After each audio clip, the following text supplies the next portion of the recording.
Минатиот пат зборувавме за зборовите или зборувавме за оговарањето и колку тие може да бидат штетни кога оговараме, кога клеветиме, кога шириме невистини.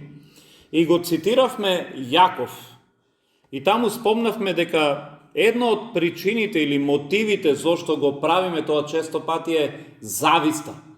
И баш Јаков, кога зборува за тие нешта, во 3 глава, 14 стих вели: но ако во срцата своји имате горчлива завист и карање, не фалете се и не лажете се против вистината. Тоа не е мудрост која доаѓа од озгоро, туку е земна, душевна, бесовска. И овде Јаков всушност ја открива причината, мотивот зошто луѓето најчесто со својот јазик шират такви работи, невистини. Тоа кажува дека една од нештата е зависта. Па затоа сакав денеска зависта да ја погледнеме како посебна тема. Кога човек се споредува со другите, најчесто има две особини кои што се појавуваат во зависност од тоа на кое скалило сме. Ако сме над другите, која е негативната особина која што може да се појави? Гордоста.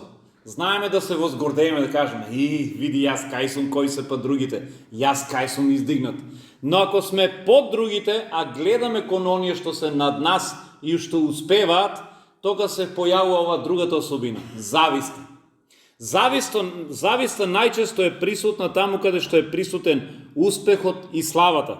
И е тока една поговорка вели: зависта ја следи славата. Една друга поговорка вели: каде има богатство, таму има и завист. Вистина е дека зависта оди со успехот, или зависта всушност му завидува на оној што е подобар, поуспешен, поубав можеби од нас. Ја знаете приказката со кралицата која што сакаше да ја убие Снежана, нели? Зошто сакаше да ја убие, иако беше кралица? Таа и завидуваше на убавината на Снежана. Секојаш кој ќе дојдеше пред огледалото и ќе прашаше кој е најубав на свет, добиваше одговор: ти кралице. Ама еднаш кога застана, рече: има една поубава од тебе, се вика Снежана.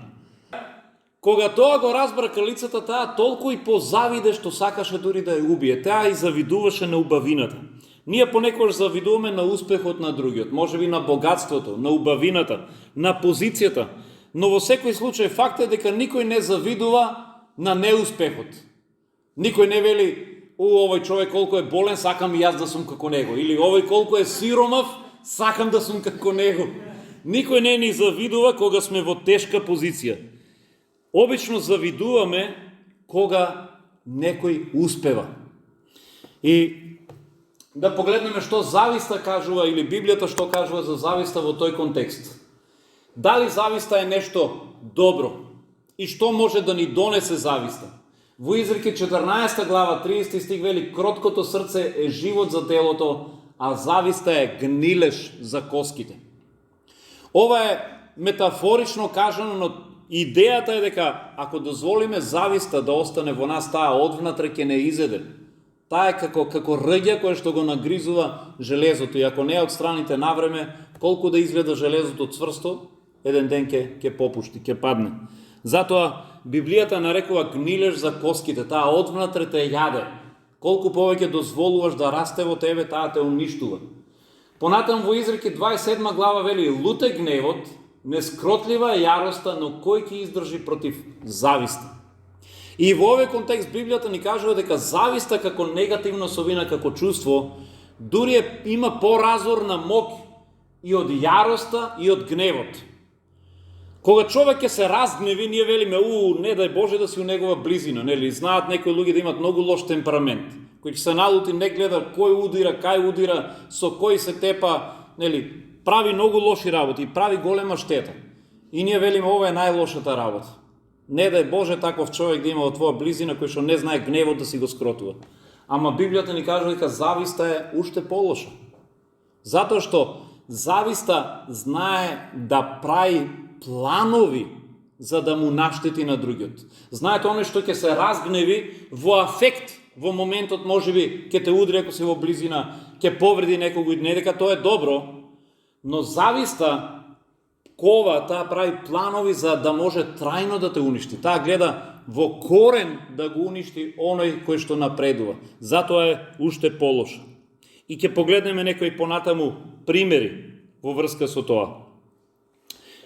Ова се некои од стиховите кои што ни укажуваат, но во Римјаните апостол Павле, каде што зборува за еден куп негативни особини и чувства, ќе погледнеме дека во сите тие негативни особини е броена и зависта.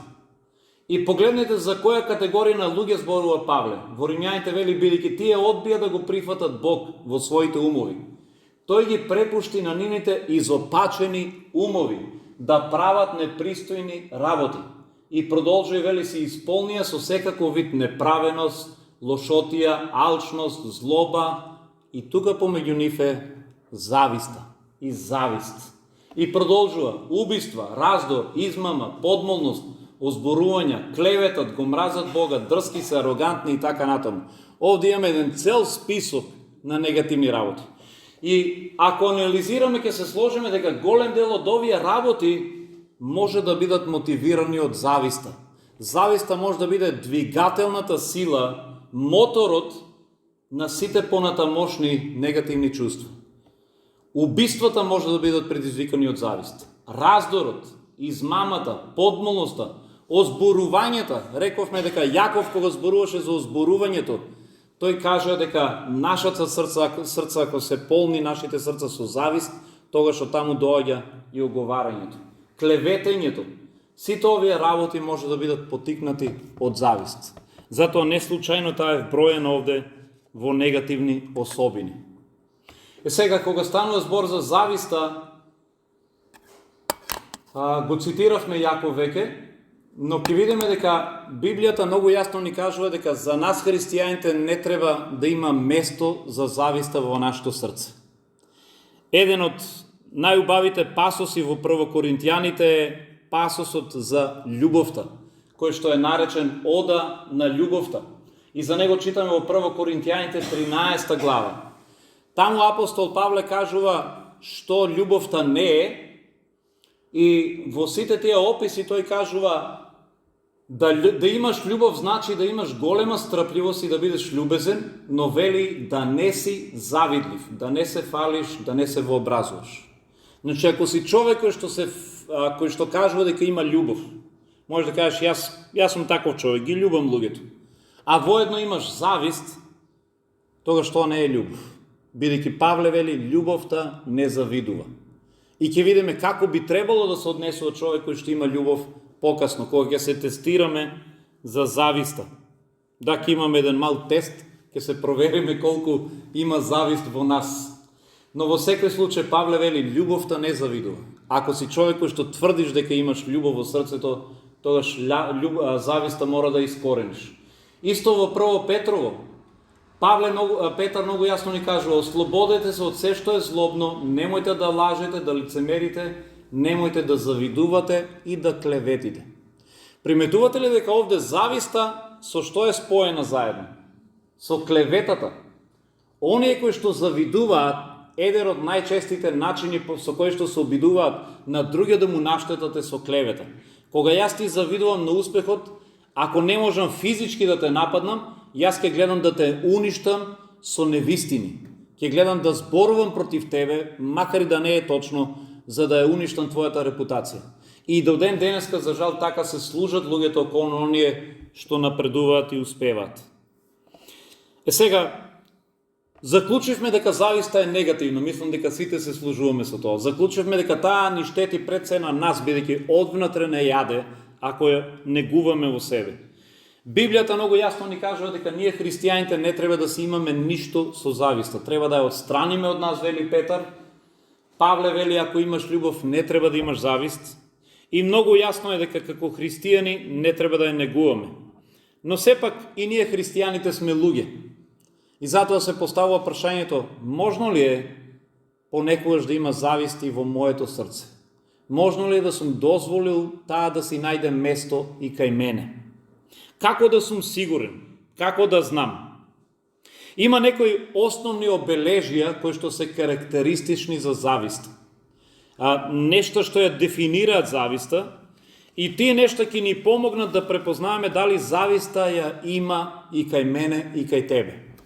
Затоа ова утро ќе погледнеме 3 основни обележија, 3 прашања што треба да си ги поставиме, со кои што ќе познаеме дали е присутна и кај нас.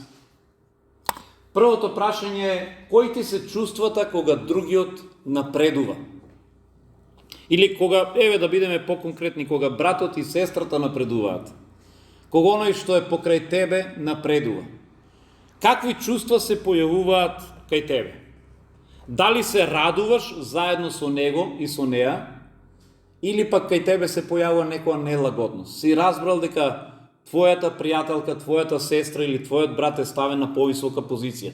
Си разбрал дека добил убава работа? Не знам, си разбрал дека си купил убава кола? И кај нас што се појавува? Господе, фала ти за мојот брат. Многу ме радува, многу ми е мило. Си разбрал дека во нешто успеал? Или пак си велиш: како бе се он добива? Како се кај него? Зошо па баш неа? Какви чувства ти се раѓаат кај тебе? Дали е радост или пак нелагодност? Ако погледнеме во Библијата, ќе видиме дека оние за кои што Библијата кажува дека имаа во своите срца завист, тие никогаш не се радуваа на успесите на Христос и на христијаните. Еве ќе погледнеме Дела апостолски, 5 глава, 16 и 17 стих. Слушнете најнапред што се случуваше во Ерусалим. Вели: доваѓаа во Ерусалим и мнозина од околните градови, донесувајќи болни, мачени од нечисти духови, и сите се исцелуваа. Прекрасна вест. Замислете, слушаме во Неготино дека болни оздравуваат, се излечуваат, пријател што си имал болен од рак сега е здрав, некој кој што имал некакви други трауми ослободене. И сега слушаме еден многу убав извештај за оно што се случуваше додека христијаните зборуваа во Ерусалим, додека се молеа за луѓето. Слушаме прекрасни работи, луѓе оздравуваат. И 17 стих вели: тогаш првосвештеникот и сите што беа со него, приврзаници на садукеите, станаа и се исполнија со завист. Колку тажна констатација. Имате од една страна луѓе што здравуваат, може дури и да се биле и роднини или блиски на некој од овие вториве. Слушате како некој што бил болен со години, некој што бил сакат, немокен, неподвижен, оздравел. Се случувале веројатно и чуда, воскреснувале мртви. И на сето тоа нормално е било човек да каже: фала ти Господе, овој човек што го гледавме со години оздравел, овој проодел, овој прогледал. Но овде читаме, вели: и тие се исполнија со завист. Садукеите, фарисеите, првосвештеникот се исполнија со завист. Затоа гледаме дека кога зависта е присутна, ти не можеш да се радуваш на успехот на твојот брат или сестра. Затоа првото прашање, првиот тест што треба да си го направиш е: какви чувства се појавуваат кај мене кога мојот брат или сестра напредува или успева, кога тој ќе е поставен некаква позиција, кога гледам дека тој има можеби повеќе дарови од мене, го бива повеќе, дали му завидувам или се радувам затоа што Господ го благословува? Какви чувства се појавуваат? Зависта, една поговорка вели, би била среќна да биде и со едно око, само другиот да го види слеп. Затоа провери си ја твојата завист према најблиските, бидејќи најчесто тоа се оние луѓе на кои што најмногу завидуваме, оние кои што се обкружени околу нас.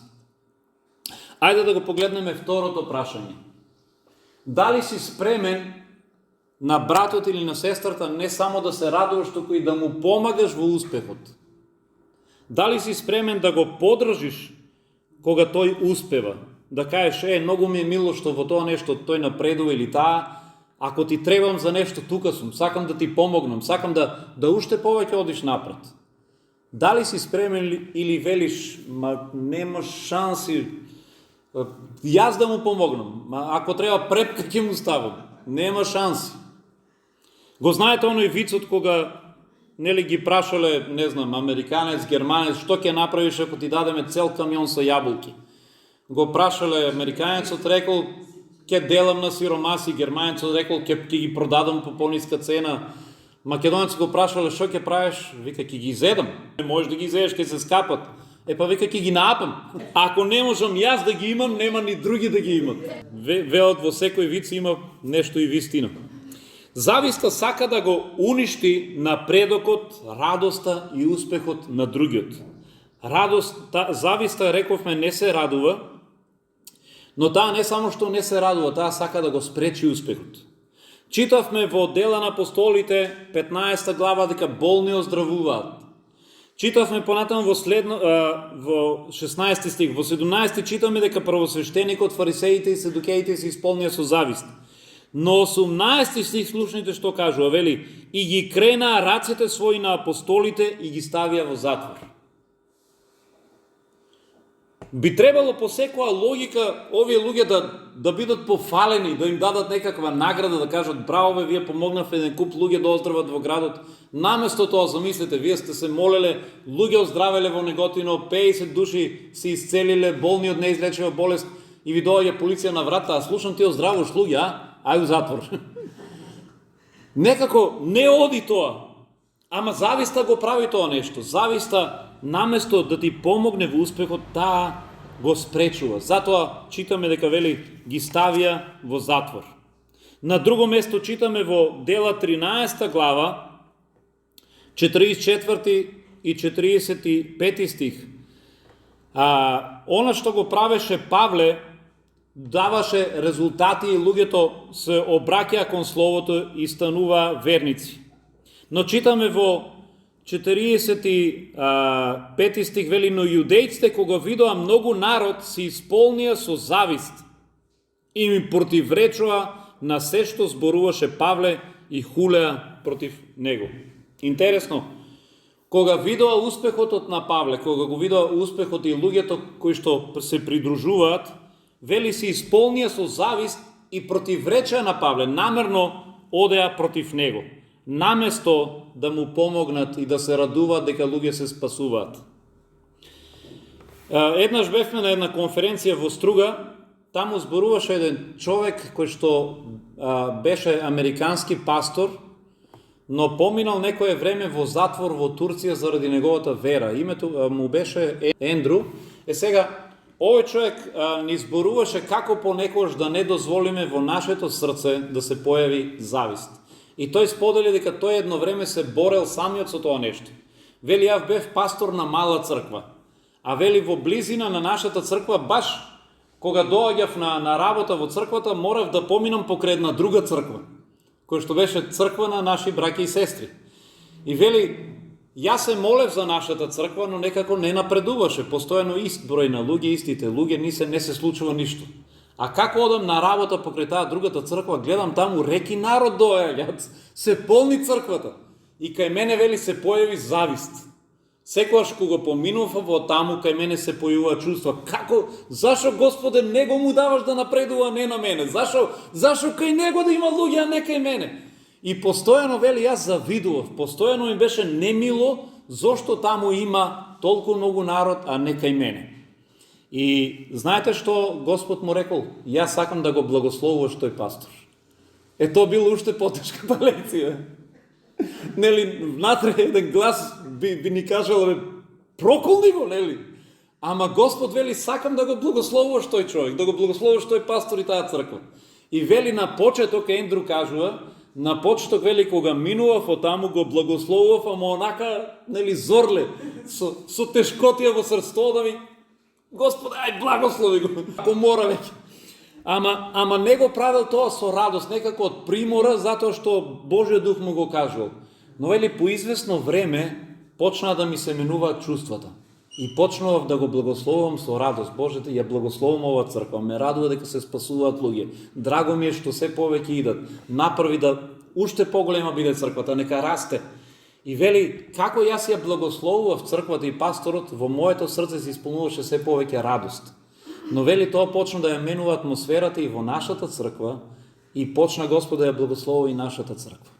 И почна и нашата црква да напредува. Но гледате, се додека ние имаме завис према некого, ние не дозволуваме благослово да дојде кај нас. Бидејќи ние сме фокусирани на напредокот на другиот, а не сме фокусирани на себе си. И ние се полниме со омрза и со гнев заради другиот. Затоа е важно да си го поставиме второто прашање. Дали сме спремни да му помагаме на успехот на нашиот брат или сестра? Па ако не физички, макар и да го благословуваме, кога ќе видиме некој да напредува, да кажеме, баш ми е мило Господе, благослови го, него уште повеќе напредува. Добил убаво работно место, благослови го, нека напредува. Бил на убава позиција, јас не сум на неа, ако благослови го. Не знам, добил наследство, мило ми е, нека биде благословен. Вики, ако се благословени браќата и сестрата околу нас, верувам дека и ние ќе го искусиме и ние благословот. Ако не, од ништо друго ќе го благословиме заради нив. Бидејќи како сакаме околу нас да има луѓе кои што се мизерни или сакаме да има луѓе што се успешни? Успешни, да. Замислете црквата да ни е полна се со неуспешни луѓе.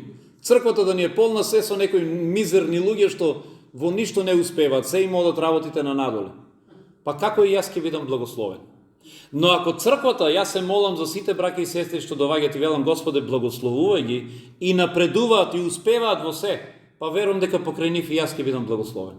Верувам дека ако сум покрај луѓе што се успешни и благословени, тоа ќе е благослов и за мене.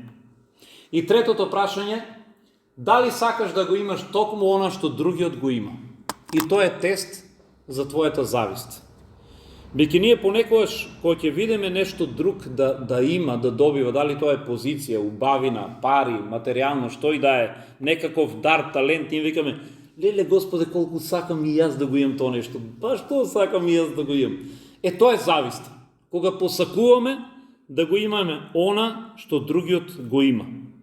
Знаете, во очите на зависта секогаш туѓото е подобро. Има една поговорка, вели, дека кај завидливи, во очите на зависта, травата на комшијата секогаш е позелена. И кокошката носе секогаш поголеми јајца кај комшијата. Кој ќе ги видиме, викаме, види ги неговите јајца, што се на кокошката, а види ги моите, неговите се поголеми. Ние секогаш завидуваме на другиот. Ни се чини другиот секогаш дека има нешто подобро од нас самите. Една поговорка вели, во очите на завидливиот, вели, и печурките во дворот на комшијата се како палми. Знаете, имаме безброј примери во Библијата. Јаков, например, му завидуваше на неговиот брат заради првородството. И тој сакаше по секоја цена да го земе, па дури и со измама се преправи кај татко му за да го добие благословот на првородството. Читаме понатаму во Матеј, Исус кажува една парабола каде што имаше еден господар на лозието кој што зеде наемници и на сите им плати исто. Но оние првите што дојдоа им завидуваа на останатите бидејќи тие добија исто. И тие рекоа, зошто нас не ни даде повеќе? Тој рече, јас со вас се погодив за толку и ви дадов колку ви следуваше. А ако сакав да ги благословам и овие другите да им дадам исто, што ви е вам? Не те наш оштетив тебе, ниту ви дадов помалку. И знаете што вели Господарот тогаш вели? Или окото ти е завидливо, па затоа не се радуваш што и другиот добил како тебе. Гледате, причината што не се радуваме е што понекогаш окото ни е завидливо. Зависта понекогаш го прави тоа нешто. И кога станува збор за третото нешто, дали го сакаш токму она што го има другиот? Не заборавете, една од 10 заповеди, или можеби најтешката заповед, она што е на последно место, ние за сите овие други велиме, добро, не сум убил, добро, не сум украл, не лажам јас, не одам по други жени, супер, чек, ги поминав сите. Но последната, да ви кажем, е најтешка. Знаете ли која е? Не посакувај од туѓото, не го посакувај оно што е на ближниот. Таму вели не посакувај ја кравата на ближниот, магарето, до магаре ми е дошло на мене сега. Ама во суштина, она што тогаш е било магаре, било превозно средство, денеска е автомобил. Тогаш што оно што е било магарето, денеска е Ферарито. И кога вели Бог не го посакува она што е туѓото на ближниот, овде ни кажува Бог, немој да се споредуваш со другите, немој да го посакуваш тоа што другиот го има. Ние некојаш ќе видиме дека другиот има нешто убаво, сакам и јас да го имам тоа нешто.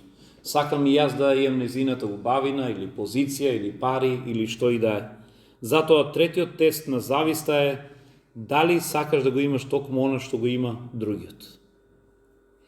И стигаме, можеби, до еден уште поважен дел е, ако има завист во моето срце, тогаш прашањето е како да се ослободам од завист. Како да бидам човек кој што нема да завидува. Прво нешто, ако си препознал дека има завист кај тебе, покај се.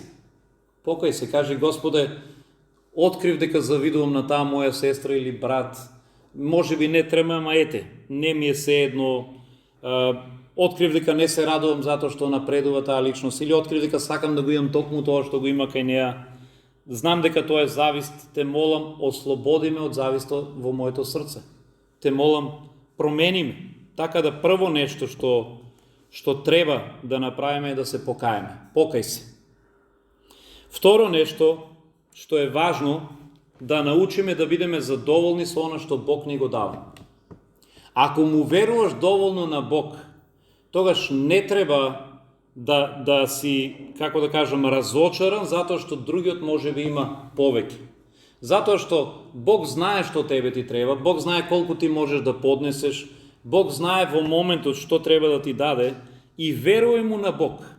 Немој да се споредуваш со другите. Секогаш ќе има некој што ќе има повеќе од тебе, што ќе е подобар од тебе, што ќе е на подобра позиција од тебе.